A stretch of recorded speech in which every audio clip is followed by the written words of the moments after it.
নিজস্ব প্রযুক্তির মাধ্যমে কিভাবে আমাদের এই সড়ক ব্যবস্থাপনা ট্রাফিক ব্যবস্থাপনাকে উন্নত করা যায় সেজন্য আমরা গুরুত্ব সহকারে কাজ করছি। ঈদের আগের দিন রওনা দেয়, বাড়িতে পৌঁছে সঠিকভাবে সেইটাও করতে পারে না।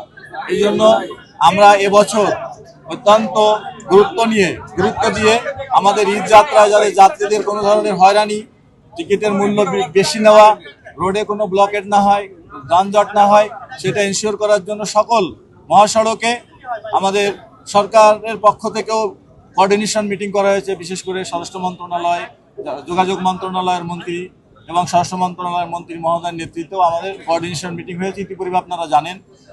তো তাদের নির্দেশনা এবং আমাদের ফিল্ডে যারা কাজ করছে তাদের প্রায়োগিক জ্ঞান, এই দুইটা কাজে লাগিয়ে আমাদের নিজস্ব প্রযুক্তির মাধ্যমে কিভাবে আমাদের এই সড়ক ব্যবস্থাপনা ট্রাফিক ব্যবস্থাপনাকে উন্নত করা যায় সেজন্য আমরা গুরুত্ব সহকারে কাজ করছি। দেখেন, আমার সঙ্গে আমার ট্রাফিক বিভাগ থেকে শুরু করে অন্যান্য বিভাগের লোকজনও হাজির। বিশেষ করে আমরা এবছর নির্দেশ দিয়েছি যে বড় বড় বাজার এবং মোড়গুলোতে প্রচুর পরিমাণে ট্রাফিক যানজট লেগেই থাকে সারা বছর, সেগুলা রিমুভ করার জন্য ওখানে পুলিশের উপস্থিতিতে লোকাল লিডার যারা আছে, এলাকার চেয়ারম্যান, মেম্বার, কমিশনার, তাছাড়া আরো সুদী লোকজনকে নিয়ে ওই এলাকায় যাতে কোনোভাবে যানজট না হয় এবং আমাদের এখানে উপস্থিত আছে আমাদের সড়ক পরিবহন মালিক সমিতির নেতৃবৃন্দ, তাদেরকেও রিকোয়েস্ট করেছি যে আমাদের এই যারা গাড়ির সাথে রিলেটেড ড্রাইভার, হেল্পার, ওনারা অল্প শিক্ষিত, অর্ধশিক্ষিত লোকজনই বেশি এই পেশায় জড়িত।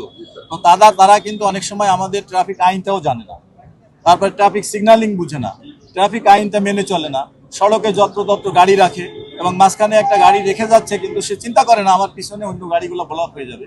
এই জন্য একটু কমন সেন্সটা যদি তারা অ্যাপ্লাই করে তাহলে এটা থেকে আমরা মুক্তি পেতে পারি।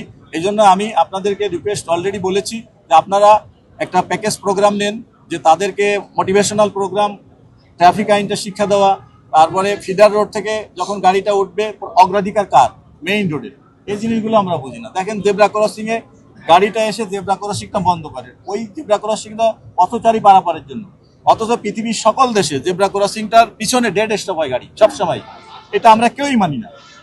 এখনই দেখেন, আমরা এই সড়কটা ক্লিন করতে আসছি, কিন্তু আমাদের সাংবাদিক ভাইদের গাড়ি, পুলিশের গাড়ি, তারাও কিন্তু জায়গার অভাবে তো গাড়িটা এক লাইনে, সিঙ্গেল লাইনে না রেখে রাস্তা অর্ধেক বন্ধ করে ফেলেছে।